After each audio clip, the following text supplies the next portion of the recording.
I was arranging ornaments on my Christmas tree when my phone rang. It was my son Richard calling from his car. "Mom, we've decided to spend Christmas with Carol's family this year. You understand, right?" The line went quiet.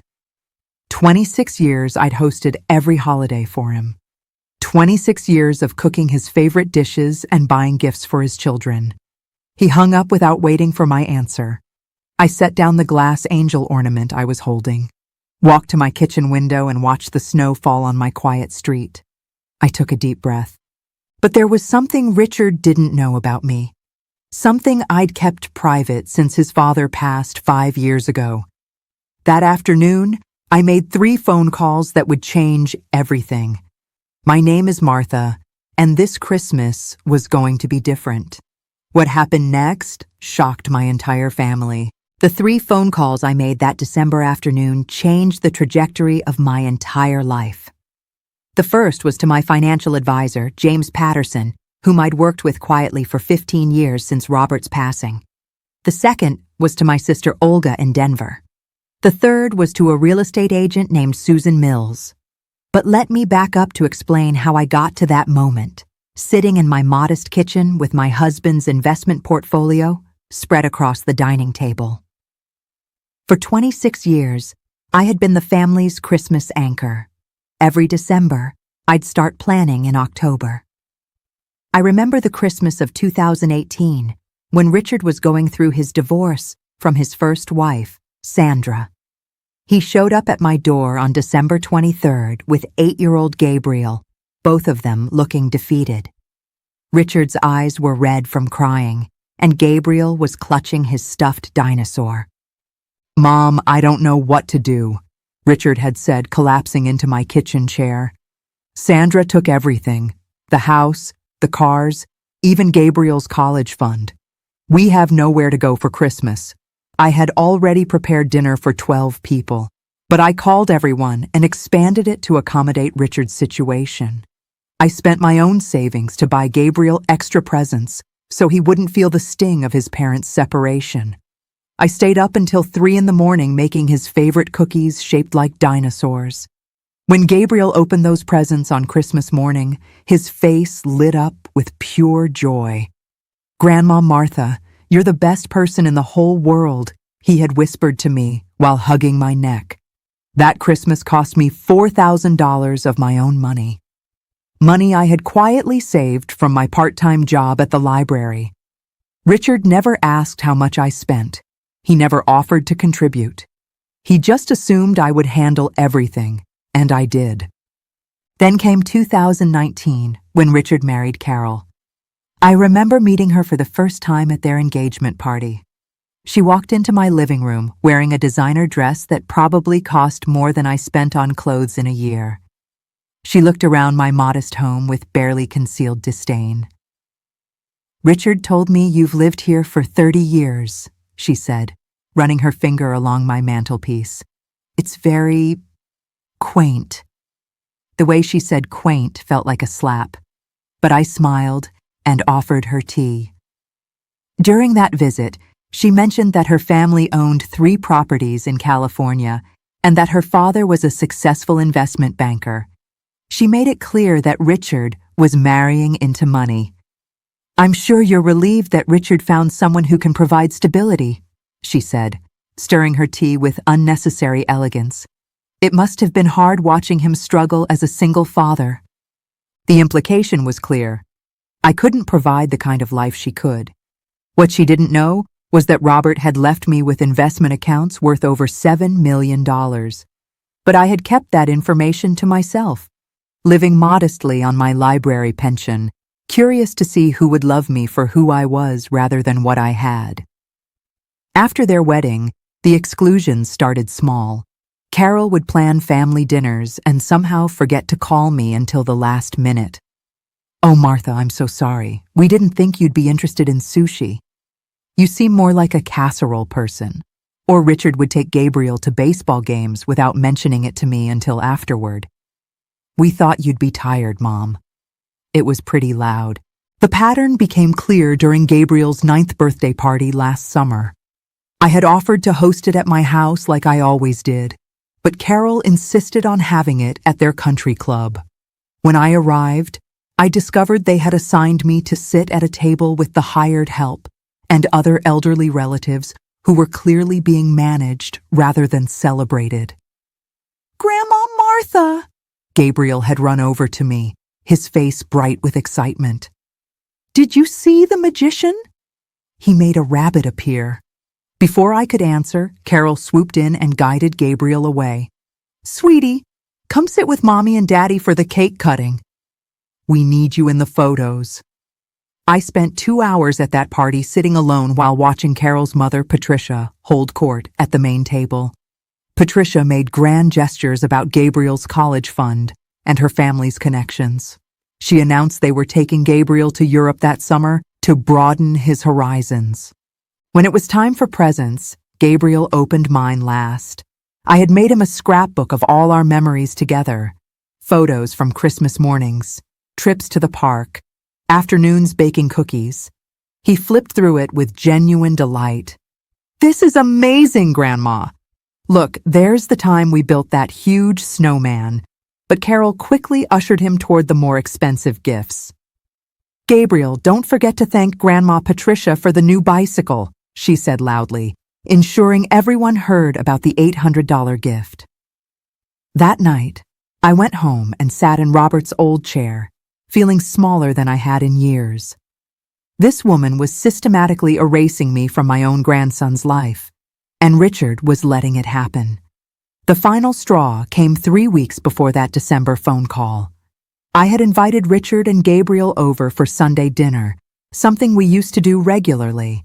When they arrived, Carol was with them, uninvited but acting like she owned the place. She walked straight to my kitchen and started opening cabinets. "Martha, do you have any organic vegetables? Gabriel really shouldn't be eating processed foods." I had spent the morning preparing Gabriel's favorite meal: meatloaf, mashed potatoes, and green beans. Simple, homemade food made with love. But Carol made it sound like I was trying to poison him. "Actually," she continued, "I brought some quinoa salad from Whole Foods. It's much healthier." Gabriel, confused and hungry, looked between his mother and me. "But I like Grandma's meatloaf," he said quietly. "Sweetheart, we're trying to teach you about nutrition," Carol replied, her voice dripping with condescension. Richard said nothing. He sat at my table, scrolling through his phone while his wife dismantled the meal I had prepared with love. When Gabriel asked for seconds of my mashed potatoes, Carol intervened again. "Gabriel, you've had enough carbohydrates for one day." That evening, after they left, I found myself standing in my kitchen looking at the barely touched meatloaf. 3 hours of cooking reduced to shame about my unhealthy choices. I had raised Richard on meals like this. He had grown into a successful man eating my meatloaf and mashed potatoes.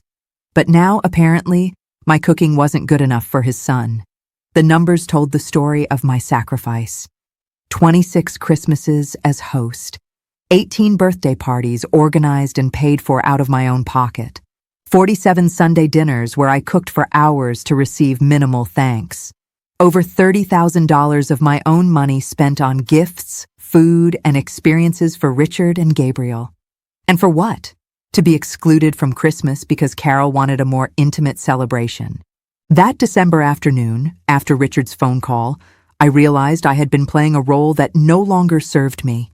I had been the grateful mother-in-law, the accommodating grandmother, the woman who made do with less so others could have more.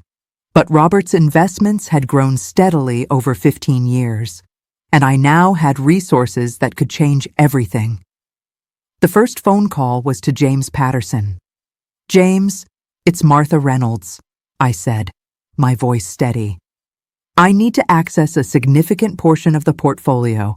I'm ready to make some changes." James had been Robert's financial advisor for decades, and he knew me well enough to hear the determination in my voice. "Of course, Martha. How much are we talking about?" $2 million to start," I said. "I want to buy a house." There was a pause. "That's quite a purchase. Are you thinking of relocating?" Something like that, I replied. I'm thinking of relocating my entire life. The second call was to my sister Olga in Denver. Olga was 72, a retired teacher who had never married but had surrounded herself with a chosen family of friends and former students. She understood the pain of being undervalued by blood relatives. Olga, it's Martha. I need to tell you something that's going to sound crazy. Try me, she said with a laugh. At my age, everything sounds crazy. I told her about Richard's call, about the years of exclusion, about Carol's systematic campaign to erase me. Then I told her about Robert's investments and my decision to stop hiding my true financial position. Good for you, Olga said firmly. I've watched that woman treat you like hired help for years. Robert would be furious if he knew. I want to invite you for Christmas, I continued. Not at my little house. Somewhere special. Somewhere that makes a statement. Count me in, Olga said without hesitation. I'll bring my famous pecan pie. The third call was to Susan Mills, a real estate agent I found through a luxury property website. I told her I needed a house big enough for 35 people, available for immediate purchase, with a view and enough grandeur to make a point. I have exactly what you need, Susan said. There's a mansion in the hills that just came on the market. The owner is relocating to Switzerland and needs a quick sale. 8 bedrooms, 10 bathrooms, professional kitchen, and a dining room that seats 40. It's $2.8 million, but in this market, that's practically a steal. I'll take it, I said. Don't you want to see it first? I trust your judgment. How quickly can we close? If you can provide proof of funds by tomorrow, we could close within a week. That night, I sat in my quiet living room and called my attorney, David Chen, who had helped me manage Robert's estate. I explained my situation and my plans. Martha, are you sure about this? David asked gently. It's a significant financial commitment for what sounds like an emotional decision. David, I've spent 15 years being careful with Robert's money, living like I was still struggling to pay bills while my family treated me like a burden. This isn't emotional. This is strategic. I'm going to show them exactly who they've been dismissing. David was quiet for a moment. All right then. Let's make sure we do this properly. You'll need all the documentation for the real estate purchase, and I suggest we set up a trust for Gabriel's future. If you're going to reveal your assets, you should protect them properly. That week became a blur of activity. The mansion purchase went through smoothly. Susan Mills was true to her word. The house was spectacular. A circular driveway led to a columned entrance that looked like something from a movie. The main dining room had crystal chandeliers and could easily accommodate 40 people. The kitchen was larger than my entire downstairs, with professional-grade appliances and granite countertops that gleamed under recessed lighting. The previous owner was a celebrity chef, Susan explained as she handed me the keys. He designed this kitchen for entertaining. I hired Maria Santos, an event planner who specialized in luxury gatherings. When I told her I wanted to create the most memorable Christmas dinner of my life, her eyes lit up. "What's your budget?" she asked. "Whatever it takes to do this right," I replied. Maria connected me with Chef Antoine Dubois, who had trained in France and worked at 5-star restaurants. He proposed a 7-course meal that would make the finest establishments jealous. Lobster bisque, duck confit, beef Wellington, and a dessert presentation that would end with flaming cherries jubilee. "Madame Martha," Chef Antoine said in his charming accent, "this will be a celebration they will never forget." The guest list was the most important element. I started with family who had been marginalized by Carol's social climbing. My cousin Maurice from Phoenix, who was a retired mechanic, and therefore not sophisticated enough for Carol's taste. Olga, of course. My neighbor Mrs. Johnson, who had been widowed the same year as me, and whom Carol considered too old and boring. I invited 12 people from my book club, women who had supported each other through divorces, illness, and loss. These were the friends Carol had dismissed as Martha's little group when Richard suggested including them in family gatherings. I called my former colleagues from the library, people who had celebrated with me for decades, until Carol decided they weren't interesting enough for family events. Sarah Beth, who had worked the reference desk with me for 20 years. Tom Peterson, the head librarian who had become a close friend after Robert's death. The most satisfying invitation went to Elena Rodriguez, my housekeeper from 10 years ago, whom Carol had convinced Richard to ask me to fire. Elena was unprofessional, according to Carol, because she spoke Spanish with her daughter while cleaning my house. I had been heartbroken to let Elena go, but Richard had pressured me to maintain standards. "Mrs. Martha!" Elena cried when I called her. "I have missed you so much." "Elena, I have missed you too. I want to invite you and your family to Christmas dinner, somewhere very special." By the time I finished making calls, I had 35 confirmed guests, people who had shown me genuine love and respect over the years, people who had been deemed unworthy by Carol's social standards. The invitations went out on December 20th. I had them professionally printed on heavy cardstock with gold lettering. Martha Reynolds cordially invites you to Christmas dinner at Hillcrest Manor. Cocktails at 6, dinner at 7. Formal attire requested. I included the address of the mansion, but told no one it was my house. I wanted the full impact to hit them when they arrived. 2 days before Christmas, I received a text from Richard. "Mom, Carol feels terrible about the Christmas thing. Maybe we could stop by for dessert on Christmas night?" I stared at that text for a long moment. Too little, too late, and purely driven by guilt rather than genuine desire to spend time with me. I responded simply, "I have other plans." Christmas Eve, I spent the entire day at the mansion with Maria and Chef Antoine, overseeing the final preparations. The house had been transformed into a winter wonderland. Garlands of fresh evergreen wound around the banisters. The dining room table was set with china that sparkled under the chandelier light. Crystal glasses caught the reflection of dozens of candles placed throughout the room. "Mrs. Martha," Maria said, stepping back to admire our work, "this is magical." I stood in the grand foyer, looking at what we had created, and for the first time in years, I felt powerful. Not because of the money or the mansion, but because I had chosen to surround myself with people who valued me. My phone buzzed with another text from Richard. "Seriously, Mom, where are you spending Christmas?" "Carol is worried." I turned off my phone. Christmas Day arrived crisp and clear.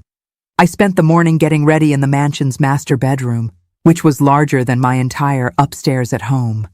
I had bought a new dress for the occasion, deep emerald green silk that made me feel elegant and confident. When I looked in the full-length mirror, I saw a woman I had forgotten existed. Not the grateful mother-in-law or the accommodating grandmother, but Martha Reynolds, a woman of substance and dignity. The guests began arriving at 6 o'clock. The look of shock and delight on their faces as they pulled up to the circular driveway was worth every penny I had spent. Olga was the first to arrive, wearing a stunning navy blue dress and pearls. "Martha Elizabeth Reynolds," she said, embracing me in the grand foyer. "You have outdone yourself. Wait until you see dinner," I replied with a smile. Elena arrived with her husband Carlos and their 2 teenage children, all dressed in their finest clothes. Elena's eyes filled with tears as she looked around the mansion. "Mrs. Martha, this is like a palace," she whispered. "You deserve to be in a palace," I told her firmly. Maurice drove up from Phoenix in his old pickup truck, but he cleaned up beautifully in a suit and tie. Mrs. Johnson arrived in a car service I had arranged for the elderly guests. My book club friends came together, chattering excitedly about the grandeur of the setting. By 7 o'clock, the dining room was filled with laughter and conversation.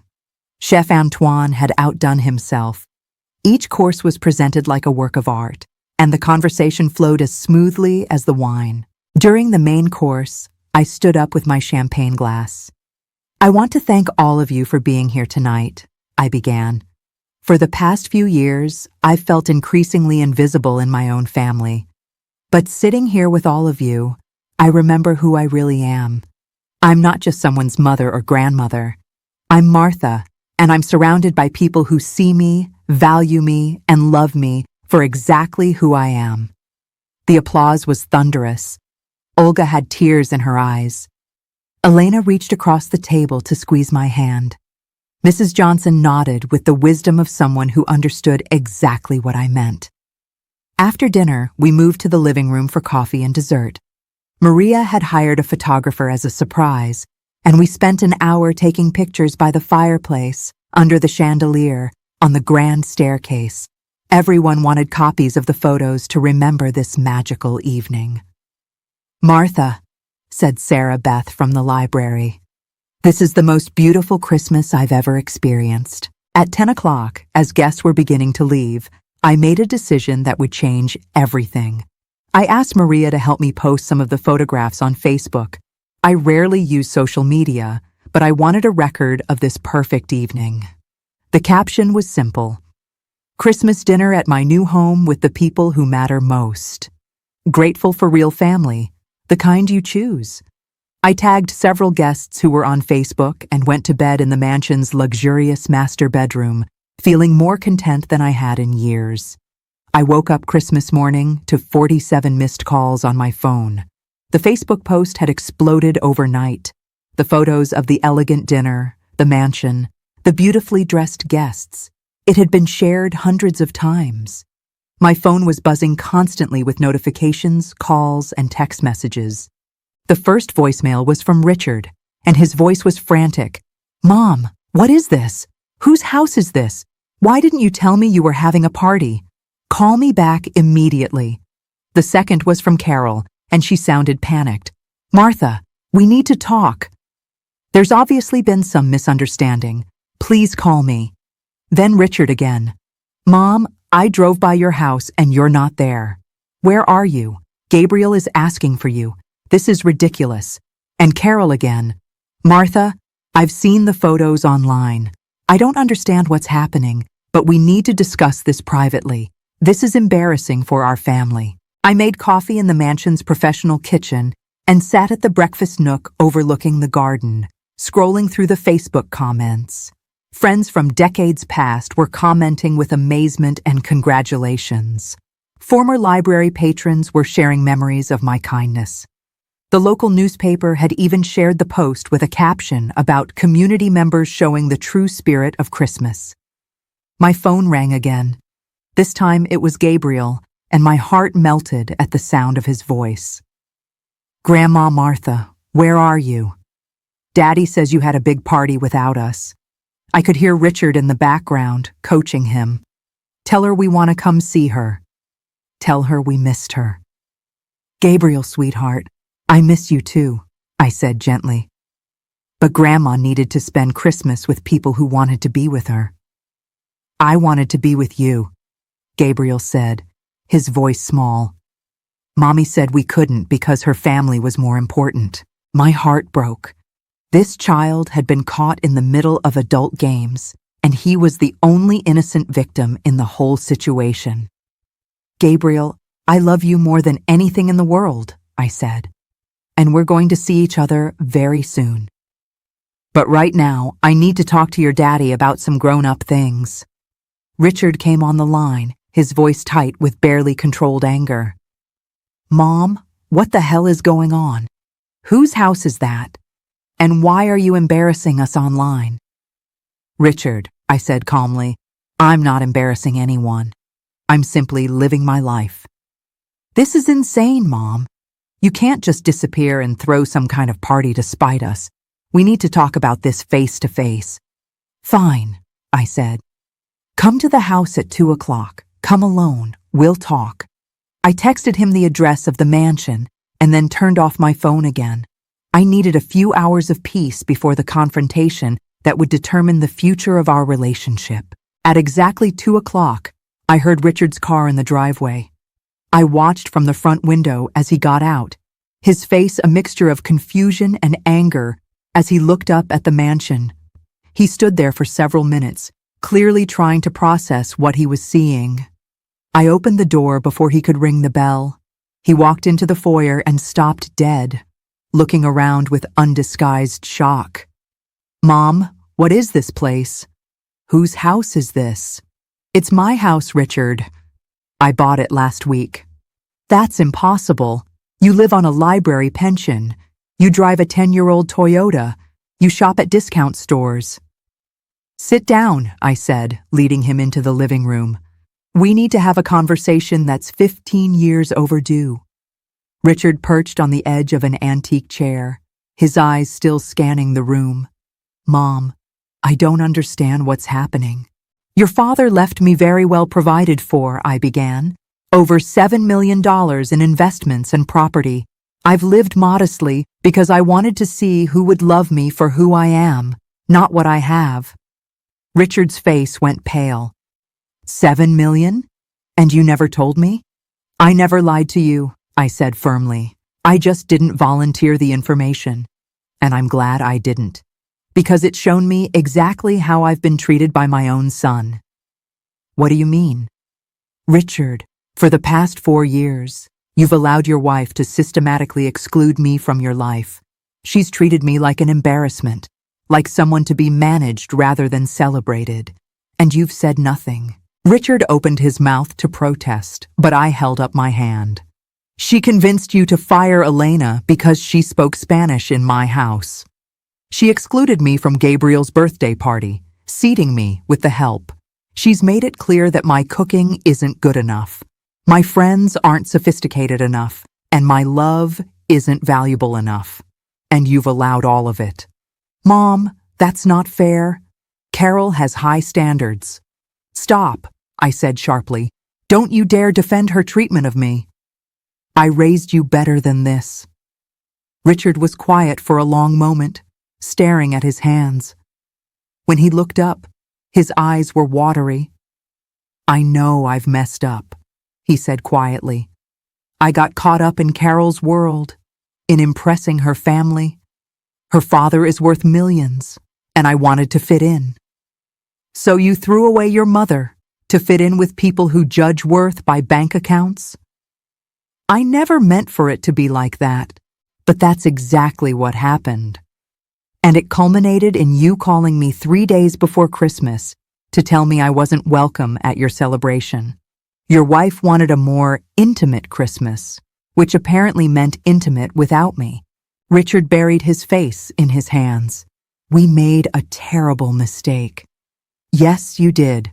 And now we need to talk about what happens next."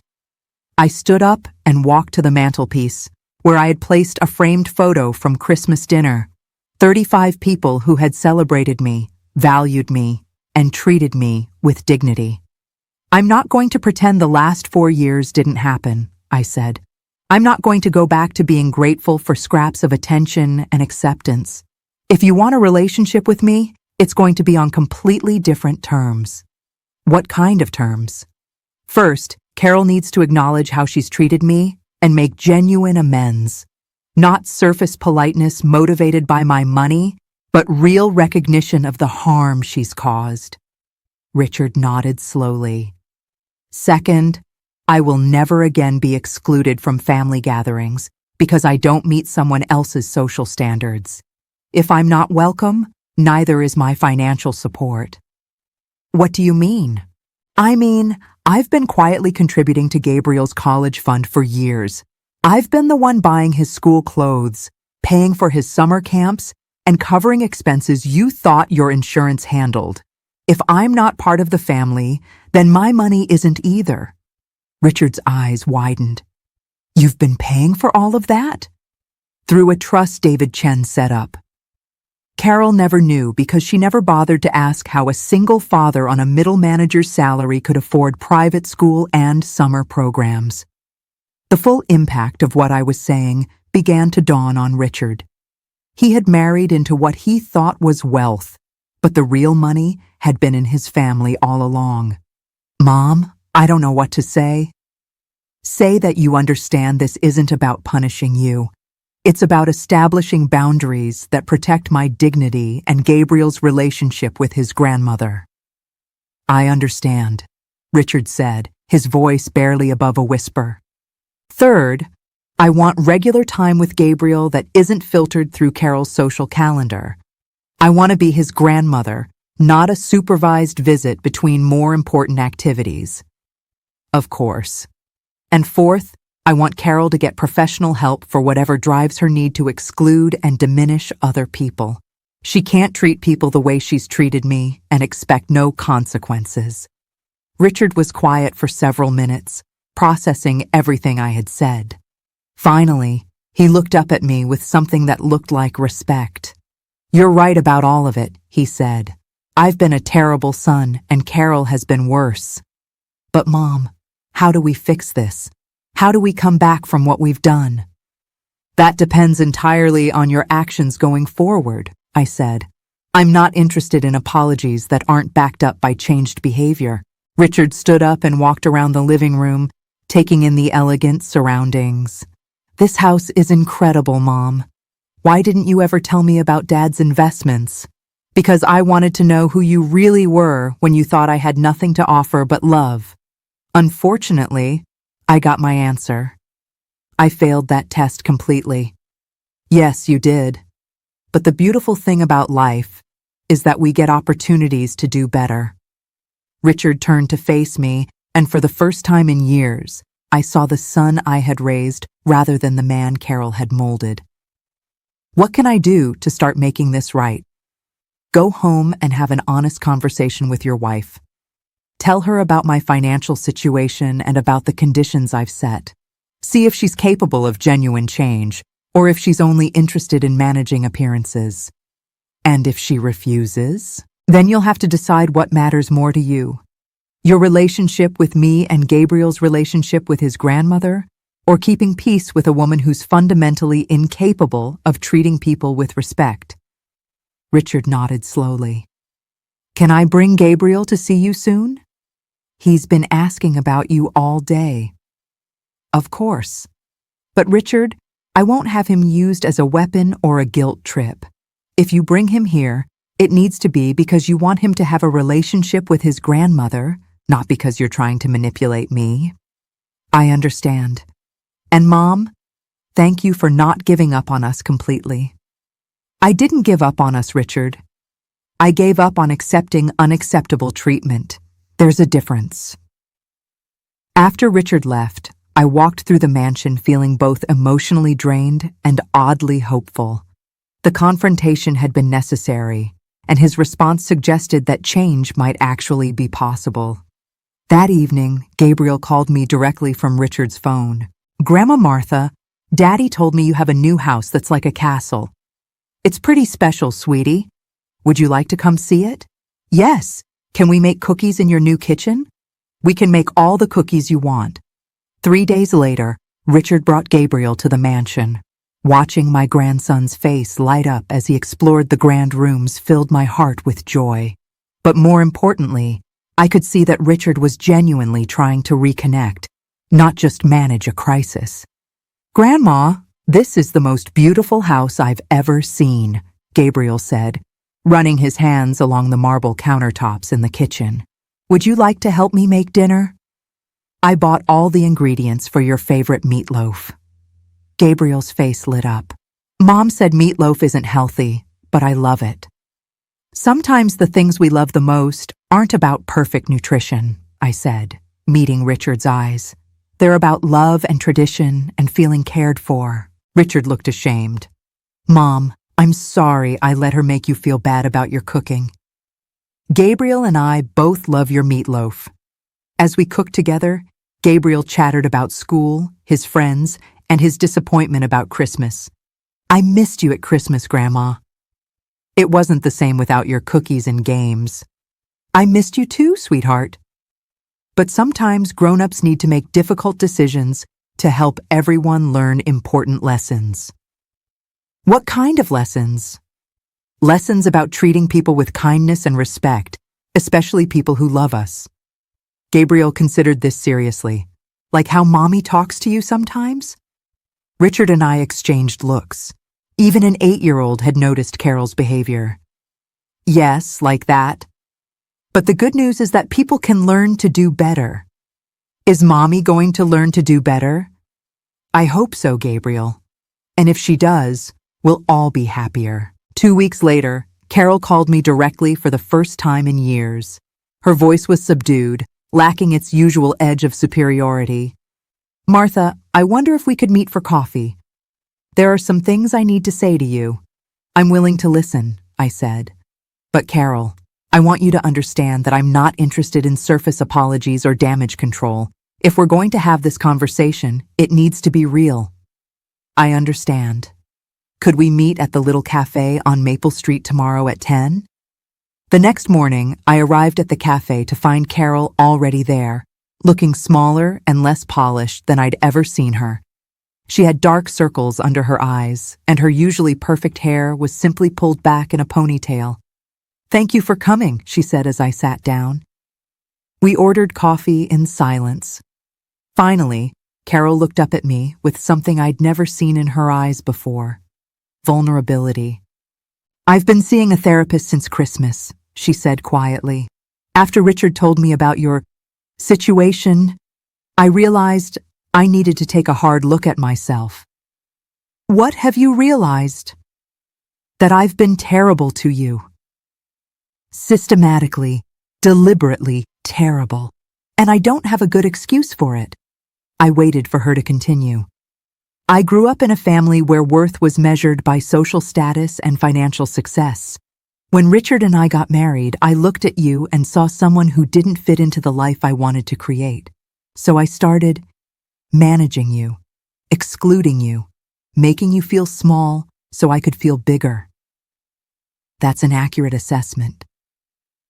The therapist helped me understand that I was threatened by how much Gabriel loves you, how much Richard respects you, and how effortlessly you connect with people. I built my whole identity around being better than others, and you made me realize how empty that is. Carol's eyes filled with tears. I convinced myself that I was protecting my family from what I saw as your limitations. But the truth is, I was the limitation. I was the one creating division and hurt. Carol, I appreciate your honesty. But acknowledging the harm is just the first step. What are you going to do differently? I don't know yet. That's what I'm working on in therapy. But I want you to know that I understand why you excluded us from Christmas, why you bought this house, why you revealed your financial situation the way you did. You were showing us who we really are. And who are you? I'm someone who has been cruel and small-minded, who has damaged relationships for the sake of my own insecurity, but I'm hoping I can become someone different. I studied Carol's face, looking for signs of manipulation or performance, but what I saw was genuine remorse and the beginning of self-awareness. Carol, I want to believe you're capable of change, but I need to see sustained, consistent, different behavior. I need to see you treat not just me, but all people with basic respect and kindness. I understand. And Martha, I need you to know that Richard has been miserable. The Christmas thing broke something in him. He realizes he's been choosing my approval over your love, and he's horrified by that choice. He's told me as much. I also need to apologize for how I've managed Gabriel's relationship with you. He adores you, and I've been limiting that because of my own issues. That was wrong, and it hurt him as much as it hurt you. Gabriel is the most important relationship in this whole mess, I said firmly. Whatever happens between the adults, he needs to know he's loved and valued by all of us. Agreed. And Martha, I want to ask you something, and please know I'll understand if you say no. What is it? Would you consider having dinner with Richard, Gabriel, and me at your house? Not a big party, just the 4 of us. I want Gabriel to see his family together, and I want to show you that I'm serious about changing. I considered her request carefully. I'm willing to try that. But Carol, at the first sign of your old behavior, the comments about my cooking, the subtle put-downs, the social management, The evening ends immediately. I won't subject myself to that again. I understand completely. We scheduled dinner for the following Saturday. I spent the week preparing carefully, not just the meal, but emotionally preparing myself for what could be either a breakthrough or a final confirmation that change wasn't possible. Saturday arrived, and at 6 o'clock, my small, strange family gathered around my dining room table. Gabriel was excited to be in the mansion again, chattering about his week at school. Richard was nervous, but trying to be present. Carol was quiet, clearly working hard to monitor her own behavior. I had prepared a simple meal: Gabriel's beloved meatloaf, mashed potatoes, green beans, and homemade rolls. As I set the food on the table, I watched Carol's face carefully. "This looks wonderful, Martha," she said, and her voice was genuine. "Thank you for cooking Gabriel's favorites." It was a small thing, but it was the first time in 4 years that she had complimented my cooking instead of criticizing it. During dinner, Carol asked thoughtful questions about my book club, my volunteer work at the Literacy Center, and my memories of Robert. She listened to my answers without interrupting or redirecting the conversation to herself. Gabriel was in heaven, having both his parents and his grandmother focused on him without tension or conflict. He told us about a project he was working on at school about family history. "I want to write about Grandpa Robert," he said. "Grandma, will you tell me more about what he was like?" I spent 20 minutes sharing stories about Robert's kindness, his love of gardening, and his quiet wisdom.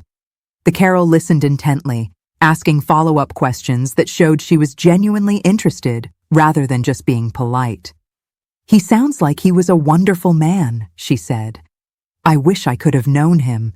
"He would have liked you," I replied, surprised to find that I meant it. Robert believed everyone deserved a second chance to do better. After dinner, we moved to the living room for coffee. Gabriel curled up next to me on the sofa, comfortable and content. Richard and Carol sat together across from us, holding hands in a way that suggested they were united in this effort to repair our family. "Grandma," Gabriel said sleepily, "I'm glad we're all together again." "Me too, sweetheart." As they were leaving, Carol approached me privately while Richard was getting Gabriel's coat. "Martha, I know I have a lot of work to do to earn back your trust, but I want you to know that tonight felt like what family is supposed to feel like. I've never experienced that before." "What do you mean?" Growing up, family dinners were performances. Everyone trying to impress everyone else, constant competition and judgment. Tonight was just peaceful and real. "That's how family should feel," I said. "When people feel safe to be themselves, when love isn't conditional on performance or status. I want to learn how to create that kind of environment. Will you help me?" It was a request I never expected from Carol, and it gave me hope that genuine change might be possible. "I'm willing to try," I said. "But Carol, this has to be sustained effort, not just good behavior until the crisis passes." "I understand. And I want you to know that I've told my parents about my behavior towards you, and they're appalled. They want to meet you properly and apologize for any role they played in this situation." This was perhaps the most surprising development of all. Carol's parents were the social arbiters she had been trying to impress all these years. "You told them about me?" "I told them about your kindness, your dignity, and how shamefully I've treated you.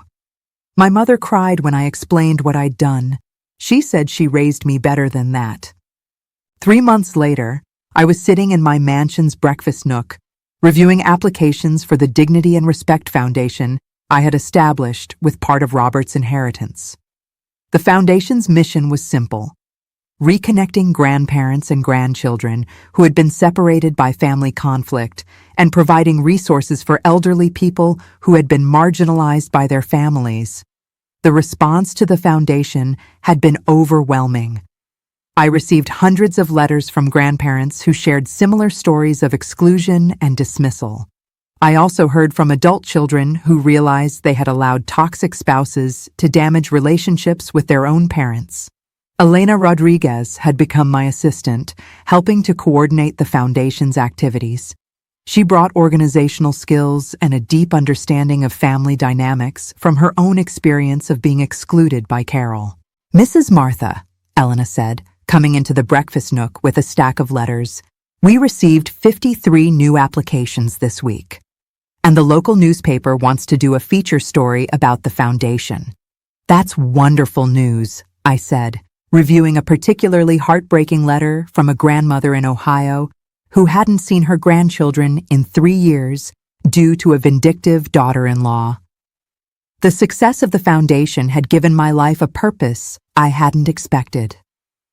At 69, I had discovered that my greatest legacy wouldn't be the money Robert left me, but the bridges I could help rebuild between generations. Richard had become a regular volunteer with the foundation, using his business skills to help with strategic planning and fundraising. Watching him interview grandparents who had been excluded from their families had been educational for him. He saw his own behavior reflected in dozens of other family conflicts. "Mom," he said during one of our planning meetings, "listening to these stories has made me realize how close we came to losing each other forever." "But we didn't lose each other," I replied, "and now we're helping other families find their way back to each other too." Carol's transformation had been slower but genuine. She was still in therapy, working on the deep-seated insecurities that had driven her need to exclude others. But she had started volunteering at a local senior center, and the experience of caring for elderly people had softened something in her. Last month, she had approached me with an unusual request. "Martha, I want to learn to cook some of Gabriel's favorite meals. The ones you make for him. Would you teach me?" It was such an unexpected reversal that I was momentarily speechless. The woman who had criticized my cooking for years was asking me to teach her. "Are you sure about that, Carol? I want to be able to give Gabriel the same feeling he gets when he eats your meatloaf or your homemade cookies. I want to learn to show love through food the way you do." We had spent 3 Saturday afternoons in my mansion's kitchen, with Carol taking careful notes as I taught her the simple techniques that made food taste like love. She was a surprisingly attentive student, asking thoughtful questions and practicing until she got things right. "The secret isn't fancy ingredients," I told her, as we made chocolate chip cookies together. "It's attention and intention. When you cook for someone you love, they can taste the care."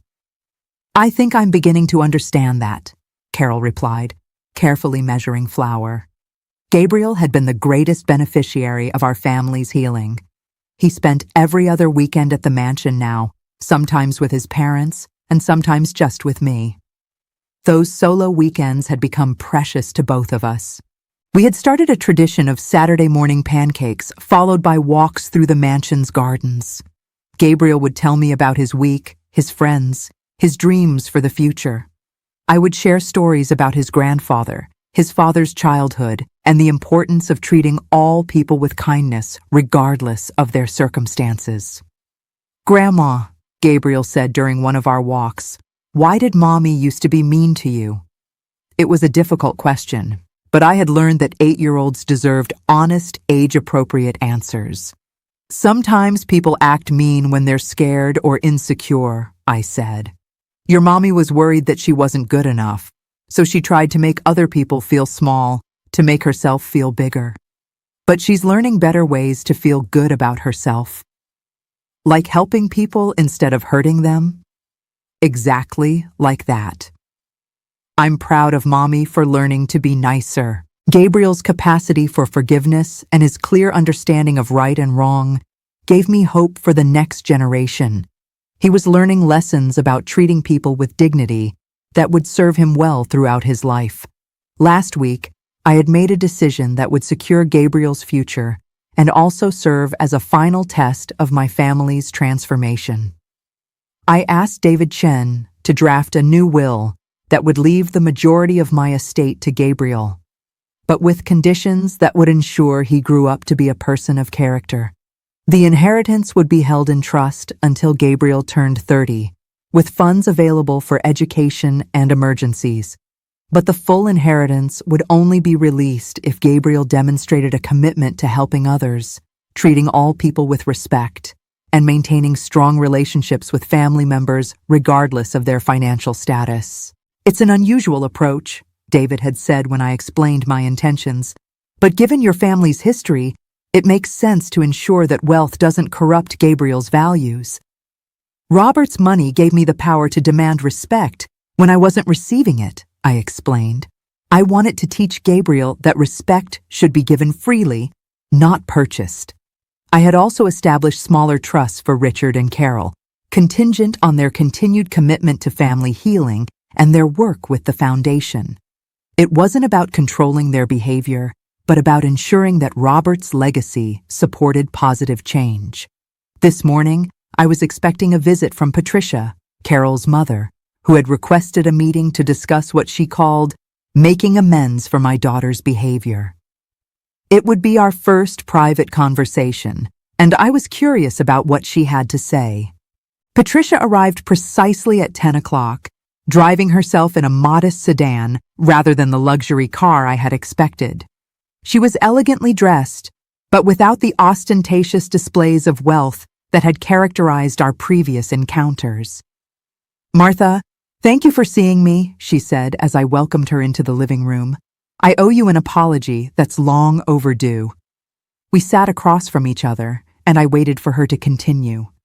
"Carol has told me about her treatment of you over the years, and I'm horrified. But I'm also taking responsibility for my role in creating the attitudes that led to her behavior." "What role do you feel you played?" I raised Carol to believe that social status and financial success were the most important measures of a person's worth. I taught her to categorize people as either assets or liabilities in her social climbing. I created a daughter who was incapable of recognizing true value when she saw it. Patricia's eyes filled with tears.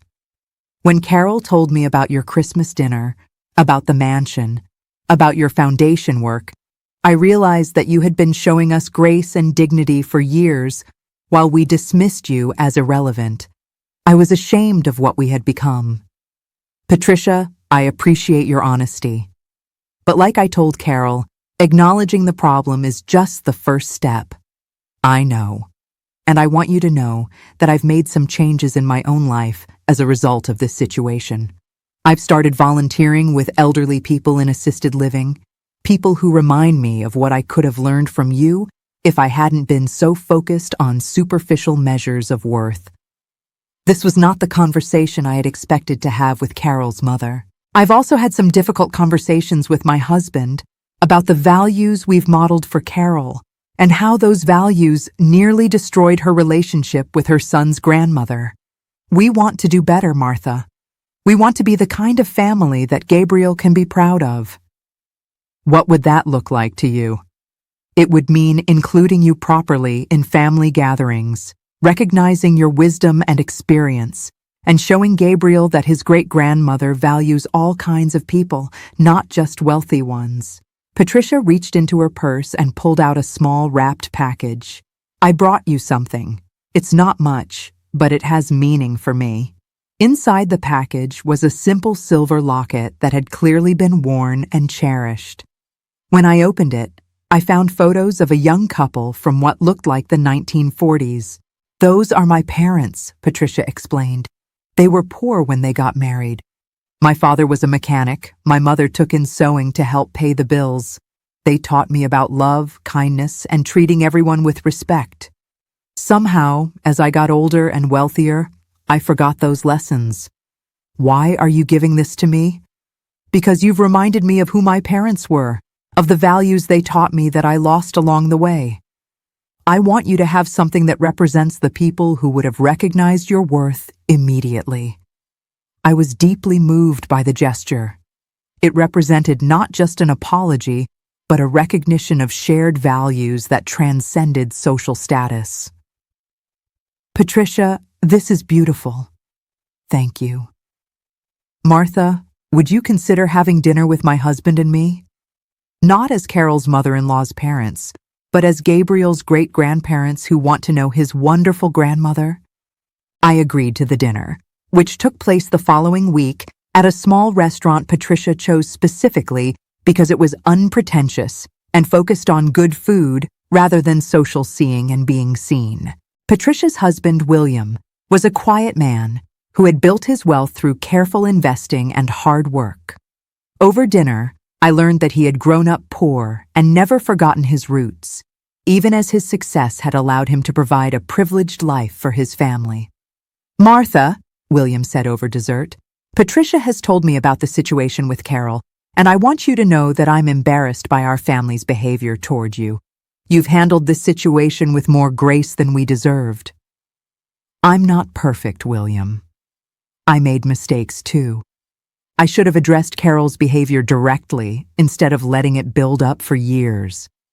"Perhaps. But you shouldn't have had to. Carol should have recognized your value from the beginning."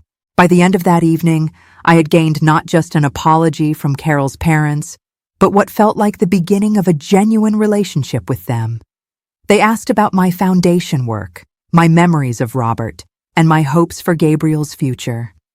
They treated me as an equal, someone whose opinions and experiences mattered. 6 months after that Christmas dinner that changed everything, I was hosting my weekly dinner at the mansion. It had become a tradition. Every Sunday, I invited whoever needed a place to belong. Sometimes it was foundation clients who were rebuilding relationships with their families. Sometimes it was elderly people from the community who were lonely. Sometimes it was my extended family, both biological and chosen. This particular Sunday, the table was set for 12. Elena and her family were there, along with Olga, who had decided to relocate from Denver to be closer to me. Richard, Carol, and Gabriel were regular attendees now. Mrs. Johnson from my old neighborhood came when her health permitted. 2 new foundation clients were joining us for the first time. As I looked around the table, listening to the laughter and conversation, I felt a deep sense of satisfaction, not because of the mansion or the elegant table settings, but because of the connections being forged and strengthened around my table. Gabriel had grown more confident and thoughtful over the past 6 months. The security of knowing his family was solid had allowed his personality to flourish. He had started a project at school about treating elderly people with respect, inspired by his relationship with me and his observations of how adults sometimes dismissed older people. "Grandma," Gabriel said as we were cleaning up after dinner, "my teacher says I can present my project to the whole school. Will you come watch?" "I wouldn't miss it for the world, sweetheart." Carol, who was drying dishes beside me, smiled at the exchange. "He's written about how much he's learned from you, about kindness, about looking for the best in people, about not judging people by what they have but by who they are. Those are lessons his great-grandfather would have been proud to see him learn." "Martha," Carol said quietly, "I want you to know that these Sunday dinners have taught me more about creating family than anything I experienced growing up. Gabriel is learning what real love looks like." "He's also learning that love isn't scarce," I replied. "There's enough for everyone. We don't have to exclude people to make room for the people we want to include." It was a lesson that had taken me 69 years to fully understand and implement, but it was worth the wait. As the evening wound down and guests began to leave, Richard approached me in the kitchen where I was putting away the last of the dishes. "Mom, I have something to tell you. Carol and I have been talking with a family therapist about how to make sure we never repeat the patterns that almost destroyed our family." "That's wonderful, Richard. We want to make sure Gabriel grows up understanding that family means supporting each other, not competing with each other. And we want to make sure that if Carol and I are ever blessed with more children, they'll know their grandmother from the very beginning." The possibility of more grandchildren filled my heart with joy. But more than that, the knowledge that any future grandchildren would be raised with values that honored family relationships gave me hope for the continuation of Robert's legacy. "Richard, the fact that you're thinking about these things proactively tells me how much you've learned from this experience. I almost lost you, Mom. I almost lost the most important relationship in my life because I got confused about what mattered. I won't make that mistake again. That night, I sat in Robert's old chair in my bedroom, looking through photo albums from the past year. Christmas dinner at the mansion, family dinners around my new table, Gabriel's birthday party, where I was seated at the head table as the honored grandmother, foundation events where I had watched families reconnect after years of estrangement. In 1 year, I had gone from being excluded and dismissed to being celebrated and valued. But the real transformation wasn't in how others saw me. It was in how I saw myself. For too many years, I had accepted being treated poorly because I thought it was better than being alone. I had believed that love meant accepting whatever scraps of attention were offered, even when those scraps came with contempt and conditions. Robert's inheritance had given me the power to demand better treatment, but the real gift had been the confidence to know that I deserved better treatment, regardless of my financial status. I was worthy of respect because I was a person who had loved deeply, sacrificed willingly, and treated others with kindness. The foundation had shown me that my story wasn't unique. Hundreds of grandparents had been marginalized by their adult children, excluded from family celebrations, and dismissed as irrelevant. But it had also shown me that change was possible when people were willing to do the hard work of examining their behavior and committing to doing better. My phone rang, interrupting my reflections. It was Sarah Beth from the library. Martha, I have news. The State Library Association wants to give you an award for your literacy work and your foundation. They want to present it at their annual conference in front of 500 librarians.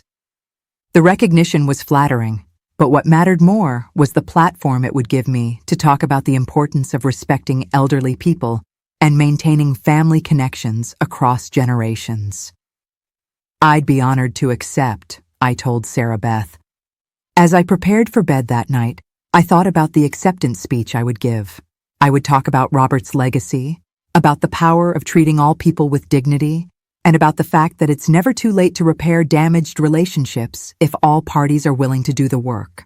But mostly, I would talk about the lesson that had taken me 69 years to learn, that love isn't something you earn through perfect behavior or achieve through financial success. Love is something you give and receive when you have the courage to be your authentic self and the wisdom to value others for who they truly are. I had spent decades being invisible in my own family, accepting treatment that diminished my worth and excluded me from celebrations. But I had found my voice, established my boundaries, and created a family, both biological and chosen, that honored the woman I had always been, even when I was too afraid to show her to the world. The mansion around me was beautiful, but it was just a building. The real transformation had happened inside me, where I had rediscovered the powerful, dignified, loving woman that Robert had married 45 years ago and that Gabriel loved unconditionally today. My legacy wouldn't be the money Robert left me or even the foundation I had created with it. My legacy would be the example I had set for Gabriel and for countless other families. That respect is non-negotiable, that love is abundant, and that it's never too late to insist on being treated with the dignity that every person deserves. Tomorrow, Gabriel would spend the day with me, learning to make Robert's favorite bread recipe and hearing stories about the grandfather who had provided not just financial security, but a model of quiet strength and unwavering love. And in teaching Gabriel these lessons, I would continue the most important work of my life, passing on values that would outlast any amount of money and create bonds that no one could ever break again. As I turned off the lights in my beautiful house, I smiled at the thought of the Sunday dinner table, waiting for next week's gathering of souls who had found their way back to love, respect, and the unshakable knowledge that family, at its best, is about creating space for everyone to belong. Sometimes the greatest gift we can give ourselves is the courage to demand the respect we've always deserved. And that was today's story of finding your voice, no matter your age.